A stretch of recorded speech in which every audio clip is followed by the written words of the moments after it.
Jesus is so in love with you that he gave up his life for you. He is actually your prince, someone who cares dearly for you, right? He was whipped.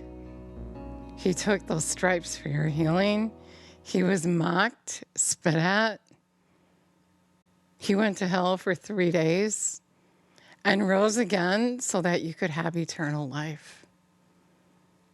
And so we can trust him. He's in love with us. He'll never leave you or forsake you. Let's acknowledge him. Jesus, we thank that you did. You gave your life for us. You did everything possible for us to have good, abundant life.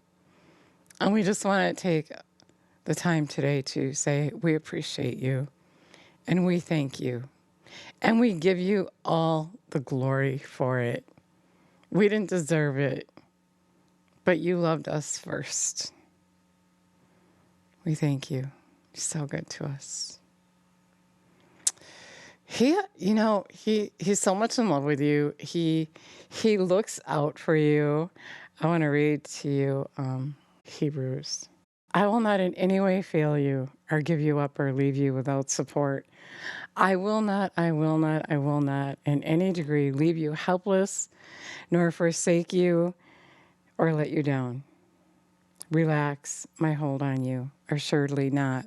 So take comfort and be encouraged, confidently and boldly say, the Lord is my helper. I will not be seized with alarm. I will not fear or dread or be terrified. What can man do to me? We've been talking about how the enemy takes hold in your life. And he does that with fear, with worry. He tries to get you to worry about things and even create things that he lies to that are going to happen so that you tend to it. The intention is he wants to steal your faith in Jesus. He wants you to depend on yourself and lose heart. And what did Jesus just say here? He's not going to leave you or forsake you. He loves you. He gave his life for you. He's your prince. You never have to worry about a thing because he cares for you that much. Cast all your care and anxieties and all your worries, all your concerns, once and for all on him because he cares for you affectionately and cares about you watchfully. He watches over you. He cares for you. He's never going to leave you or forsake you. And so when the enemy comes with that attack of worry, that thing he creates in your mind that's going to happen, his intention is to get you to control it, to step away from your confidence in Jesus. He wants to occupy your temple, and he can do that with worry, if he can get you to worry. And so we have to be aware of his tactics. And when he comes with that anxiety to tempt you to worry, Philippians says, to not worry or fret about anything, but in everything, take it to the Lord. If he comes with an anxiety, all you have to do is say, Jesus, do I need to worry about this? And he's going to give you that comfort. He's your prince. He'll do anything for you. So he is leading you down that path of righteousness, which means you don't have to worry as long as you're following him. I didn't read all of what Hebrews says, but it says, let your character, your moral disposition be free from the love of money, including greed, lust, craving for earthly possessions. Be satisfied with your present circumstances, with what you have. For God himself has said, I will not in any way fail you or give you up or leave you without support. I will not in any degree leave you helpless, nor forsake you or let you down. Relax my hold on you. Assuredly not. So take comfort and be encouraged, and confidently and boldly say, the Lord is my helper. I will not be seized with alarm. I will not fear, dread, or be terrified. What can man do to me? And so when the enemy comes with that worry, it's like, it's the greed and the lust thing. He's trying to get you to worry about your life, what you're going to wear, what you're going to drink, what you're going to eat, because it turns into that. When you start to try to take care of yourself, it turns into greed. It turns into a God before God. He's trying to pull you away from Jesus with that worry. And so be encouraged that when he comes with that worry, with that anxiety, when he tries to create that thing in your mind that pulls on your flesh to want to go and do something about it, resist him. Because the thing that he's creating in your mind isn't going to happen anyway. It's just a ploy to get you to walk out from that protection that you have. He's never going to leave you or forsake you. He loves you, and he proved that. So you don't have to worry. Don't take the bait. Don't let him pull you away from Jesus by worrying about stuff and things, what you're going to eat, the love of money, craving desires for other things. He's not going to fail you. He said 3 times, I will not, I will not, I will not in any degree leave you helpless or forsake you. I relax my hold on you. And we read in Peter, he said he's watchfully casting the whole of your care on him. I cast my care on you, Lord. In the midst of that attack from the enemy to worry, I cast my care on you. I refuse to worry about the situation. And I thank you if there's anything I need to know or do that you would tell me. Cast all your care on him once and for all, for he cares for you affectionately. And be well balanced, sober of mind. Be vigilant, cautious at all times. Here's the key. First he tells you not to worry, and then he says why? Because the enemy of yours, the devil, roams around like a lion, a roaring lion in fierce hunger, seeking someone he can devour. And he can devour you if he can get you to worry. Because if you're worrying, you don't have faith in your prince. And Jesus is jealous when you don't believe him. When you worry, you don't believe him. He said, if you love me, you'll obey me. In other words, if you love me, you'll believe me. He loved you first. Love him.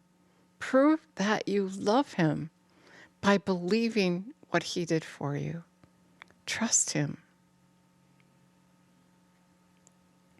Withstand him, the enemy. Withstand him.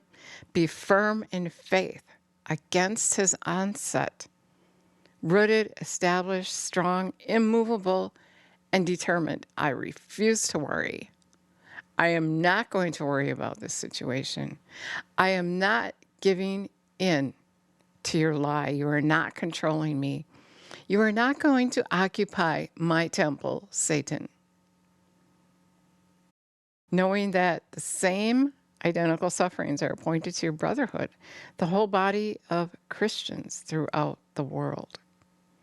You're not the only one he's trying to overtake with anxiety, with worry, the cares of the world, lust of the flesh,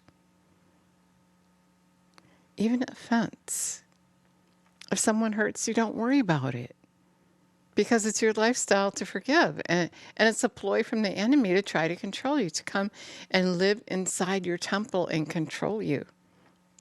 And Jesus and him can't live there at the same time. And we talked about that.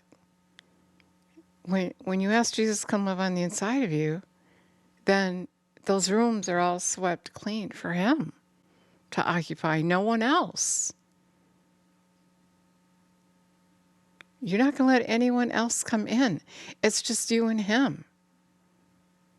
No strangers. You're not going to be dating other men or women. Nothing else is going to come between you and Jesus. Only he can occupy your temple. And you decide that. No, you're not invited. It's me and Jesus. I resist you. I refuse to worry. I refuse that sin that you're tempting me with. I'm not going to sin. I've been set free from sin. Jesus lives on the inside of me. I don't have to sin anymore. He empowers me to resist. So flee. Submit to God. Resist the enemy, and he's going to take off. And just make sure when he comes back, he roams around, can't find anywhere to go. So he comes back, everything's swept and clean and not even occupied. And so he comes back with 7 more demons, I believe. And the state of that person is worse than before. You taste Jesus. And then you just let that go. How can you do that? He's your prince. He's the groom. He's the king. He's the King of Kings and Lord of Lords. And he's saying, will you marry me? May I occupy your temple? Yes, Lord. Then you need to keep that temple holy and free from evil, free from the evil one. Don't let him occupy your temple, your mind, your actions, your thoughts. Don't let him put any evil thoughts in your head. As soon as they come, and he's going to try to do that, you say, no, I am not thinking that. As soon as he talks to you, tell him to shut up and leave. Don't acknowledge him. Just ignore him. Tell him no, and then ignore him. Don't even let him move you. He's going to come with all kinds of ideas and things to try to occupy your temple. And he does that to, like, things he knows you like. He wants you to love it and love it more than God. And so he comes with these ideas that will come in between you and Jesus. Things that he's going to try to get you eventually to put first. Usually get up in the morning and you pray and you're with God. And then all of a sudden he gives you this idea to run out and do this. Or go do this instead. Oh, you got to quick do this. He creates that thing in your mind to try to get you to go do something other than have that time with Jesus. So you can have peace, joy. So you can stay committed to him. So you have that power to resist. Don't give in to him. He's a liar. You have to put Jesus first. First. He's first. No one else. Just Jesus. No one else. No one. It's just him.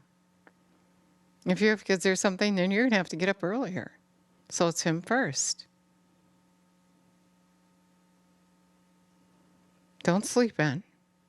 Get up and make sure you put him first. Then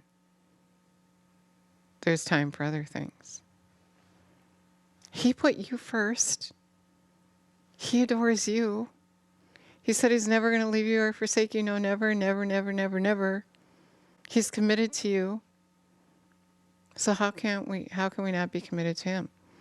And really, in such a time as this, there's not even time for any compromise, because it's time to choose. Do you love him or don't you?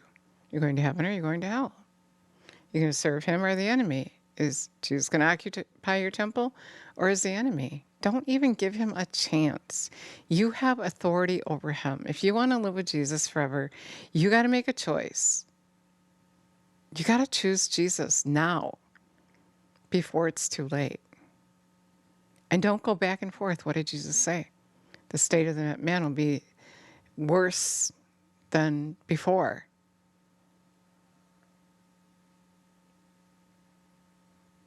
And if you think you got it bad now and you turn away from Jesus, if you're thinking on those things, that's when you're going to start thinking you got it bad and you got to worry. And it's because you've been listening to the enemy. And when you give in, things are going to get worse than they were before because he's going to torment you. He's going to harass you. You're going to be living in oppression. You're going to be depressed. You're not even going to be able to get out of bed in the morning. Think on these things, whatever is good, whatever is lovely, whatever is of good report. Let me read this to you.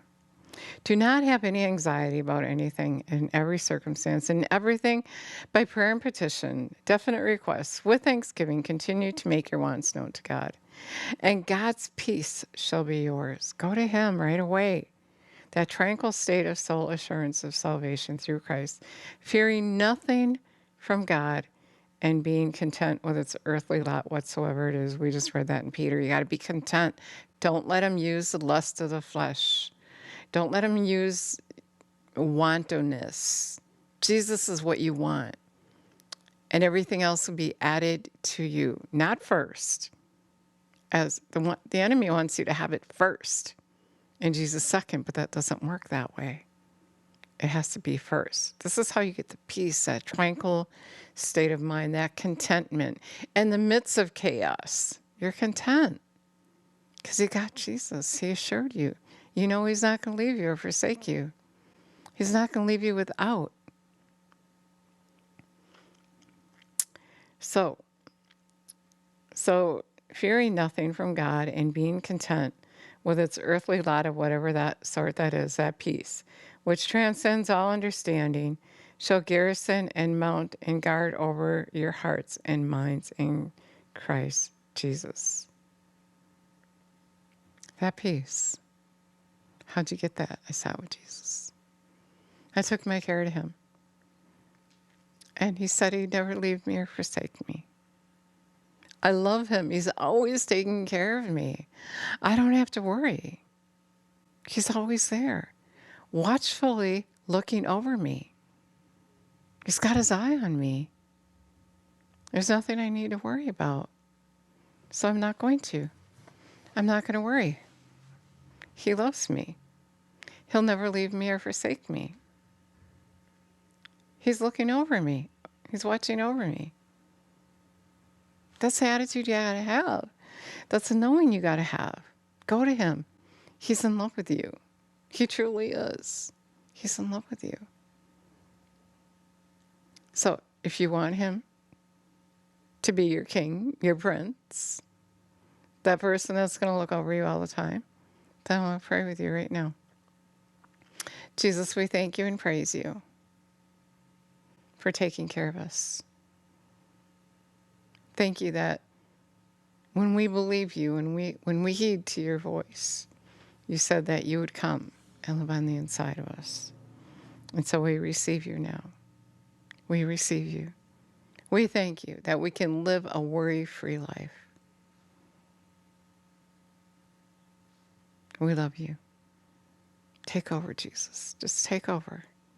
We depend on you. We rely on you. We love you. We give you all the praise, all the glory. I hope you did that today. Just let him take care of you. It's easy. The enemy is just going to flee. Just have that childlike faith. Just know that he's there for you and he's watching over you. He'll never leave you or forsake you. Just believe that. Sit with him every day so he can comfort you, so he can give you that peace that passes all understanding, so you can be content no matter what it seems like. Thank you so much for listening today. God bless you.